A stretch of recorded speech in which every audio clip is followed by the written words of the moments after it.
Salam sehat, salam damai sejahtera. Selamat bergabung kembali dalam layanan Misbah Keluarga. Hubungan paling dekat antara Tuhan Yesus naik ke surga dengan hari ini adalah setelah Yesus naik ke surga, murid-murid mengarantina diri, PSBB dengan masyarakat luar, social distancing atau melockdown diri. Pandemi waktu itu bukanlah corona, tetapi ancaman dari pemuka-pemuka agama Yahudi yang memiliki wewenang politik menangkap pengikut Kristus kapan saja dan dihukum tanpa diadili. Termasuk saat itu Saulus yang belum bertobat memiliki KTPLC atau punya surat izin untuk menangkap orang-orang Kristen.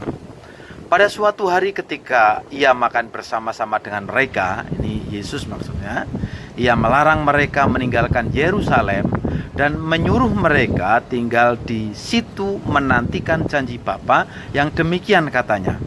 Telah kamu dengar daripadaku, sebab Yohanes membaptis dengan air, tetapi tidak lama lagi kamu akan dibaptis dengan Roh Kudus. Demikian Kisah Rasul 1 ayat 4-5. Apa yang dilakukan murid-murid Tuhan Yesus saat lockdown? Mereka mengadakan pendalaman Alkitab dan mereka berdoa. Untuk bertumbuh dalam kehidupan kekristenan, kita memerlukan dua hal. Yang pertama, pendalaman Alkitab, yaitu cara Allah berbicara kepada kita. Yang kedua adalah doa, yaitu cara kita berbicara kepada Allah. Waktu kita mendalami Alkitab, kita dituntun untuk menanggapi Tuhan dalam doa. Dan waktu kita berdoa, jika kita benar-benar mendengarkan Roh Kudus menuntun kita, pasti kita akan dibimbing kepada Allah.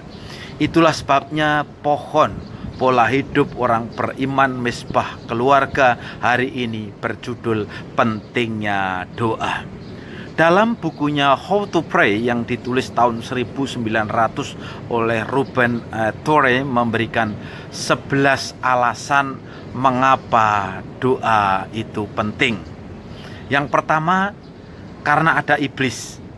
Dan doa adalah alat yang ditunjuk Tuhan untuk melawan iblis. Bisa baca di Efesus 6 ayat 12 dan 13. Yang kedua, karena doa adalah cara yang Allah berikan kepada kita untuk mendapatkan apa yang kita perlukan dari Dia. Coba nanti periksa di Yakobus 4 ayat 2. Yang ketiga, karena Tuhan memberikan suatu contoh kepada kita melalui para rasul yang menganggap doa itu sebagai pekerjaan penting dalam hidup mereka. Kisah Rasul 6 ayat 1-4. Nah, yang keempat, karena doa itu menduduki tempat paling utama dalam hidup Tuhan kita. Markus 1 ayat 35.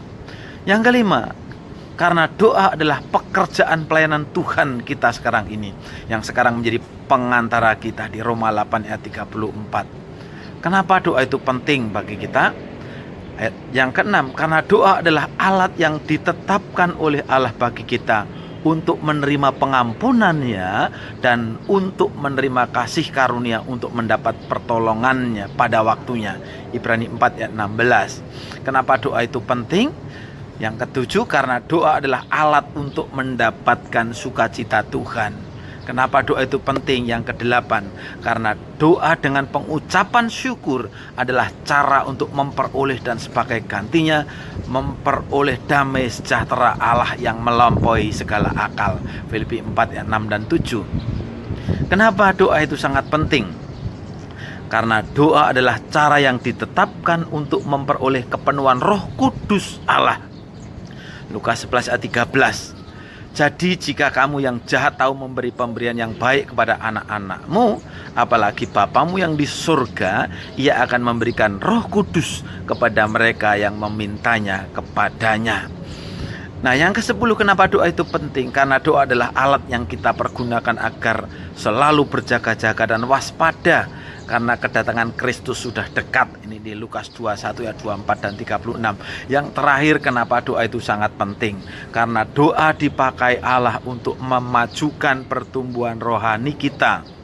memberi kekuatan pada pekerjaan kita, membawa orang lain supaya percaya kepada Kristus, dan mendatangkan semua berkat yang lain kepada jemaat Kristus. Saya baca di Matius 7 ayat 7 dan 8. Nah, saudara perlu 11 berkat doa yang tertulis di atas. Nah, ajakan saya Bapak Ibu Saudara, mari sekarang GPL GPP, nggak pakai lama, nggak pakai besok, kita mulai disiplin untuk berdoa. Dan melalui doa, terimalah pimpinan Roh Kudus untuk kita mengalami kuasanya. Selamat berdoa. Tuhan Yesus memberkati.